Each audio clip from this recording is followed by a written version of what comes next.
আসসালামু আলাইকুম। তো ইরান যুক্তরাষ্ট্র ইসরায়েল যে যুদ্ধের পরিস্থিতি ছিল, এখান থেকে একটি যুদ্ধবিরতির আহ, মধ্যস্থতা অনেকগুলো দেশে আগে পরে করছিল। দেন হচ্ছে দিন শেষে পাকিস্তান এটাতে একটু বেশি সক্রিয় হয়। দেন পাকিস্তানে গত 11 তারিখ গতকাল যাবৎ মিটিং হইতেছে যুক্তরাষ্ট্র এবং ইরানের মধ্যকার। তো এটা নিয়ে আজকের আলোচনার এইভাবে অনেক কিছু চলে আসবে আর কি। তো ফাইনাল কথা হচ্ছে, এখন বর্তমানে যে বৈঠকের ফলাফল যেটা পাকিস্তান আয়োজন করলো, এই বৈঠকের আগের কিছু ঘটনা বলি। প্রথমত আপনার পাকিস্তান এখানে আপনার করতে হবে, মধ্যস্থতা করতে হবে, ও করতে বাধ্য। ও অনেক দিক দিয়েই হচ্ছে আপনার এটা করতে বাধ্য। প্রথমত হচ্ছে ওর এখানে যে সীমান্ত আছে ইরানের সাথে, এটার একটা নিরসন হওয়ার প্রয়োজন ছিল। কারণ এখানে আপনার সীমান্তে যে বেলুস, ইরানের বেলুস প্লাস হচ্ছে ওর বেলুস, ওরা হচ্ছে সীমান্তে থাকে। তো এখানে ওরা অনেক দিন যাবত একটা রাষ্ট্র চাইতেছে। এটার জন্যই আপনার হচ্ছে পাকিস্তান এটাতে বাধ্য হয়েছে। প্লাস হচ্ছে পাকিস্তান মোটামুটি সবারই দাবিদারি করে। ওর তো অর্থনৈতিক অবস্থা খারাপ, যেহেতু আর 5 বিলিয়ন লোন ছিল সম্ভবত সংযুক্ত আরব আমিরাতের সাথে যে ইয়েটা ছিল। তো ওখান থেকে ওই লোনটা সারানোর জন্য হচ্ছে আপনার যেটা সে দেখতে পাইতেছি সেটা হচ্ছে আপনার সৌদি আরব এবং কাতার হেল্প করছে এই যুদ্ধবিরতির এটার ভিতরেই। আর হচ্ছে ও তো যুক্তরাষ্ট্রের এলাই, প্লাস হচ্ছে চীনেরও বড় এলাই। আর ওর আরেকটা লাভ হয়েছে, ও এই মধ্যস্থতা করে ওর নিজেকেও একটু বিশ্ব দরবারে নিয়ে আসলো। এটা ওর একটা প্লাস পয়েন্ট। তো এটা করার জন্য অনেক ট্রাই করছে এবং দুই পক্ষকেই এখানে নিয়ে আসছে। কিন্তু ইসলামাবাদে আসার আগে বিশেষ করে ইরানের পক্ষ থেকে যে দুইটা পূর্ব শর্ত দেওয়া হয়েছিল, যে জব্দকৃত অর্থ যুক্তরাষ্ট্র যেই জব্দ করছে ইরানের যেই ডলার, ওটা মানে ছেড়ে দিতে হবে। প্লাস হচ্ছে আপনার লেবাননকে ইস্যুতে রাখতে হবে, এরকম আর কি অনেক ছিল। যে ইরানের পক্ষ থেকে এরকম অনেকবার বলা হয়েছে যে ইরান আসবে না, এই বৈঠকে বসবে না তারা। তো এটা নিয়ে অনেক জল্পনা কল্পনা অনেক ছিল। এদিক দিয়ে হচ্ছে আপনার লেবাননের যে ইস্যুটা, ওটাও সামনে চলে আসছে যে লেবানন যদি চুক্তির আন্ডারে থাকে তাহলে হচ্ছে ইসরায়েল তো অ্যাটাক করতে পারবে না। তো এটা নিয়েও একটু দেন দরবার হয়েছে। তো এরকমভাবে অনেক ইস্যু সামনে চলে আসছে, যার কারণে হচ্ছে বৈঠকটা হবে কি হবে না এটা নিয়ে একটা সমস্যা তৈরি হয়েছে। দিন শেষে গতকালকা থেকে আজকে পর্যন্ত অনেক দফায় বৈঠক হয়েছে, কিন্তু কোনো ফলাফল এখনও আসে নাই। বৈঠকটা মানে আপাতত অসফল, এরকম একটা ভাইব দেখা যাইতেছে। কারণ অসফল হওয়ার কথা, ইরানের যে দাবিগুলো, ও তো হচ্ছে আপনার দাবিগুলা মানে খুবই হার্ড। আমেরিকার জন্য মানাটা এটা আসলে অনেকটাই হার্ড। যেমন আপনি ধরেন লেবাননের ইস্যুটাতে আপনার হচ্ছে ইসরায়েল তো মানে সরাসরি ভেটো দেবে, এটা রাখা যাবে না। এরপর হচ্ছে হরমুজ যে এখানে যে নিয়ন্ত্রণটা, এটাও যুক্তরাষ্ট্র মানে এত সহজে মানবে না। মানে ওর কথা হচ্ছে এখানে টোল নিবে নেক, সমস্যা নেই, এটা হতে হবে ডলারে। ইরান যেহেতু ঘোষণা দিচ্ছে এই টোলটা হবে আপনার ক্রিপ্টোকারেন্সিতে, আর না হয় হচ্ছে আপনার ইউয়ানে, চীনকে খুশি করার জন্য ইউয়ানে, আর হচ্ছে ক্রিপ্টোকারেন্সি। মানে এটা হলে ক্রিপ্টোকারেন্সিটা আবার মার্কেটটা একটু হাই থাকবে, অনেকটা হাই থাকবে। তো আপনি চিন্তা করেন এই হচ্ছে অবস্থা। যুক্তরাষ্ট্র এখানে বললো যে আপনার এই টোলটা ও এটা ইরানের সাথে শেয়ার করে নেবে। ইরান বলছে যে না, এখানে হবে না, এখানে আমার আধিপত্য থাকবে, আমি বরংস ওমানের সাথে মানে কাজ করবো আর কি, যেহেতু ওমান ওই পাশে, এই পাশে ইরান, তো ওর সাথে আর কি করবে। তো এটা নিয়ে একটু ঝামেলা।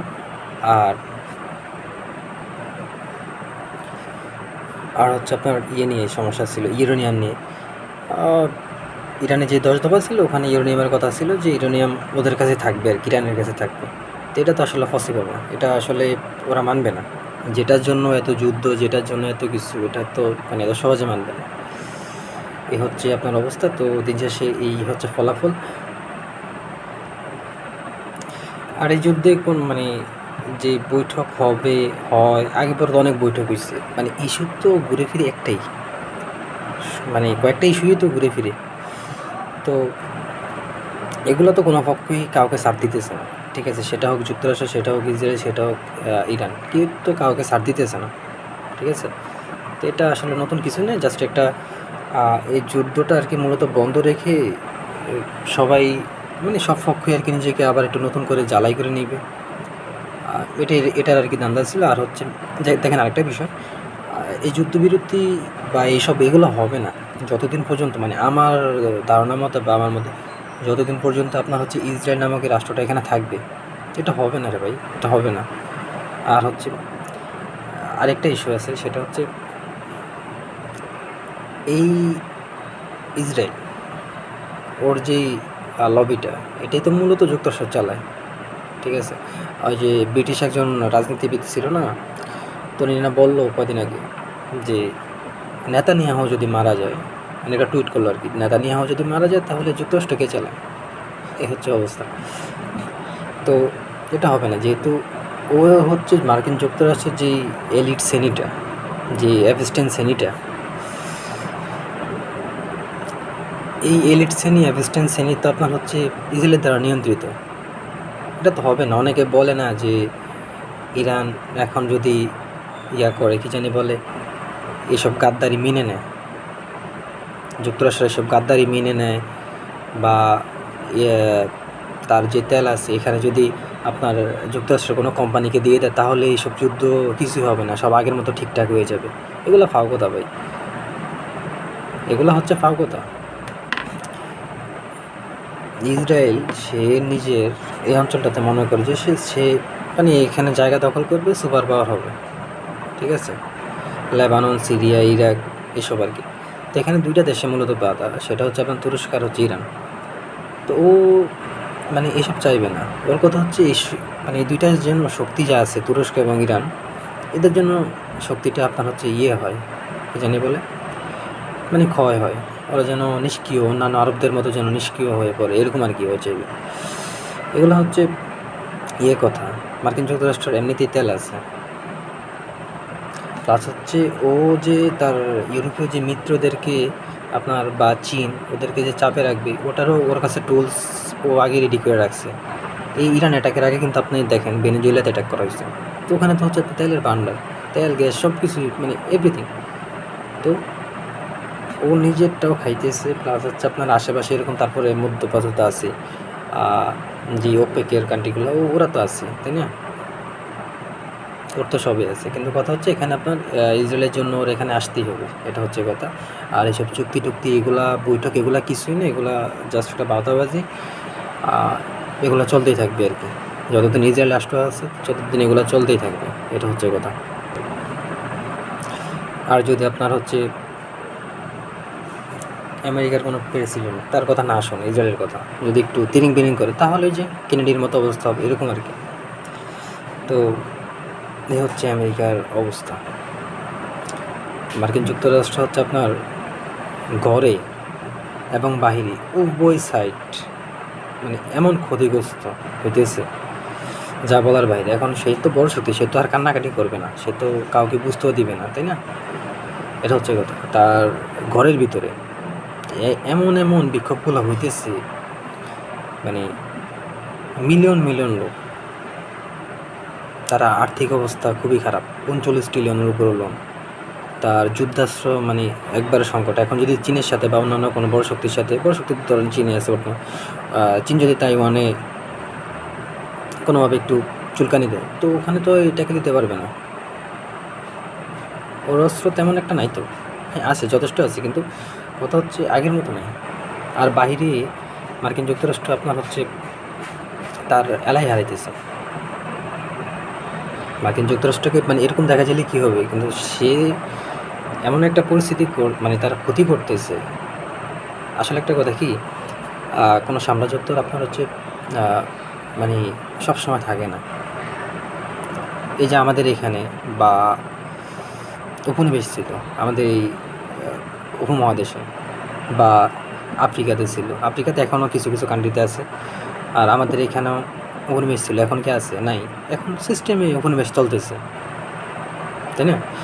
আর হচ্ছে প্রতিটা সাম্রাজ্যের আপনার হচ্ছে ইয়ে থাকে, উত্থান পতন, পিক টাইম এগুলো থাকে। কোনো সাম্রাজ্য আপনার হচ্ছে ইয়ে না আজীবন, মানে যুগকে যুগ, শতাব্দীর পর শতাব্দী শাসন করবে এরকম কোনো ইয়ে নেই, নজির নাই, ঠিক আছে? কোনো না কোনো একটা সময় পতন আসে।